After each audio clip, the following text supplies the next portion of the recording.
নমস্কার বন্ধুরা, বংশুপর্ণা কিচেনে আপনাদের সকলকে স্বাগত। বাড়িতে নিশ্চয়ই ইলিশ ভাপা এর আগে আপনারা অনেক রকম পদ্ধতিতে বানিয়েছেন। এই পদটি গরম ভাতের সঙ্গে পেলে আর কিছুই লাগে না। তো আমি যেভাবে বানাচ্ছি অবশ্যই একবার সেইভাবে ট্রাই করুন, দেখবেন খুব সুন্দর খেতে হয়। তো চলুন আমি কিভাবে বানাচ্ছি দেখিয়ে দিই। বাড়িতে অল্প ইলিশ মাছ থাকলে কি বানাবেন যদি ভেবে না পান, তো তাহলে আমি যেভাবে এই রান্নাটা দেখাচ্ছি আপনারা অবশ্যই এইভাবে এই রান্নাটা করবেন, খুব সুন্দর স্বাদ হয়। তো আমি এখানে ইলিশ মাছ নিয়ে নিয়েছি 5 পিস মতন। এবার এটাতে দিয়ে দেবো সর্ষে বাটা দিয়ে দিচ্ছি। তারপর এখানে একটু টক দই দিয়ে দিচ্ছি। তারপর দিয়ে দিচ্ছি পরিমাণ মতো নুন, আর দিয়ে দেবো সর্ষের তেল, বেশ অনেকটা সর্ষের তেল দেব। এবার এটা ভালো করে মাখিয়ে নেব।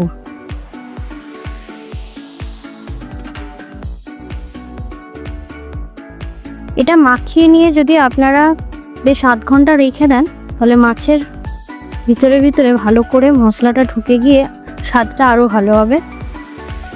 তো আমি মাখিয়ে নিয়েছি, এটা অন্তত 10 মিনিট রাখবো। রেখে এটা টিফিন কৌটো করে জলে ভাপাতে দেব। আমি টিফিন কৌটোর মধ্যে মাছটা একবারে পুরো ঢেলে এটে রেডি করে নিয়েছি। আমি এইরকম ধরনের একটা স্ট্যান্ড নিয়ে নিয়েছি। তো এটা আমি জলেতে বসিয়ে দিচ্ছি, দিয়ে এইটার উপরে আমি মাছের টিফিন কৌটোটা এবার বসিয়ে দেবো।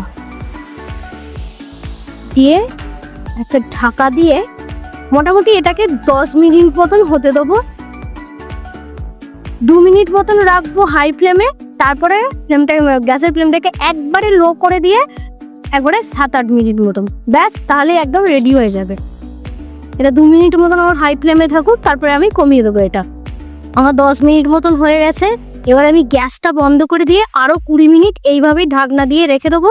তারপরে খুলে আপনাদেরকে ফাইনাল রেজাল্টটা দেখাচ্ছি। আমার ইলিশ ভাপা একদম রেডি। আমি টিফিন কৌটো খুলে আপনাদেরকে একদম দেখিয়ে দিচ্ছি। দেখুন কি সুন্দর কালার হয়েছে। এইভাবে অবশ্যই বাড়িতে একবার ইলিশ ভাপা বানিয়ে খাবেন, খুব সুন্দর টেস্টি হয়, গরম ভাতে একদম জমে যাবে। তো আমার ভিডিওগুলো যদি আপনাদের ভালো লেগে থাকে, লাইক করবেন, কমেন্ট করবেন, শেয়ার করবেন, আর খুব ভালো লাগলে সাবস্ক্রাইব করে দিয়ে আমার পাশে থাকার অনুরোধ রইল।